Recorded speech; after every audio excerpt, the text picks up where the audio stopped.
Indian ഏജന്റിന്റെ mass പ്രതികാരം Dhurandhar 2 2026 Malayalam explanation.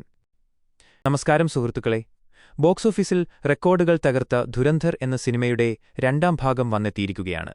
ഒന്നാം ഭാഗത്തേക്കാൾ ആവേശകരമായ ആക്ഷനും ട്വിസ്റ്റുകളുമാണ് ഈ സിനിമയിലുള്ളത്.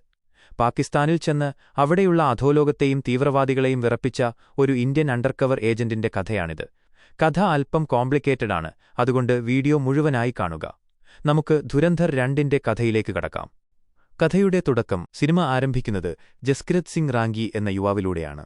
പത്താൻകോട്ട് സ്വദേശിയായ അവൻ തന്റെ പിതാവിനെപ്പോലെ പട്ടാളത്തിൽ ചേരാൻ ആഗ്രഹിച്ചവനായിരുന്നു. എന്നാൽ സുഖ്വീന്ദർ എന്ന ക്രൂരനായ രാഷ്ട്രീയക്കാരൻ ജസ്കിരതിന്റെ കുടുംബത്തെ തകർക്കുന്നു. തന്റെ അച്ഛന്റെ കൊലപാതകത്തിനും സഹോദരിമാർക്കെതിരെയുള്ള അതിക്രമത്തിനും ജസ്കിരത് സ്വയം നിയമം കൈയിലെടുത്ത് പ്രതികാരം ചെയ്യുന്നു. ജയിലിലായ ജസ്കിരതിനെ ഇന്ത്യൻ ഇന്റലിജൻസ് ഏജൻസി ദത്തെടുക്കുന്നു. കഠിനമായ പരിശീലനത്തിനുശേഷം അവൻ ഹംസ അലി എന്ന പേരിൽ പാകിസ്ഥാനിലേക്ക് അയക്കപ്പെടുന്നു. അവിടെ അവൻ ലിയാരി എന്ന സ്ഥലത്തെ പുതിയ ബാദ്ഷാ ആയി മാറുന്നു. പുറമേ ഒരു ഗുണ്ടയാണെന്ന് തോന്നുമെങ്കിലും ഇന്ത്യക്കെതിരെ പ്രവർത്തിക്കുന്ന ഓരോരുത്തരെയായി അവൻ ഇല്ലാതാക്കുകയായിരുന്നു.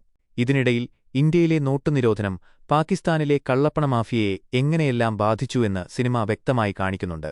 ഹംസ തന്റെ ദൗത്യത്തിന്റെ ഭാഗമായി ഒട്ടേറെ തീവ്രവാദികളെ വധിക്കുന്നു. എന്നാൽ അവന്റെ പഴയ സുഹൃത്തായ ഗുർബാസ് അവനെ തിരിച്ചറിയുന്നതോടെ കാര്യങ്ങൾ വഷളാകുന്നു. ഗുർബാസിന്റെ മരണം ഹംസയുടെ ഭാര്യ യെലീനയിൽ സംശയമുണ്ടാക്കുന്നു. ഒടുവിൽ ഹംസ ഒരു ഇന്ത്യൻ ചാരനാണെന്ന് അവൾ മനസ്സിലാക്കുന്നു. പാക് ഉദ്യോഗസ്ഥർ ഹംസയെ പിടികൂടുകയും ക്രൂരമായി പീഡിപ്പിക്കുകയും ചെയ്യുന്നു.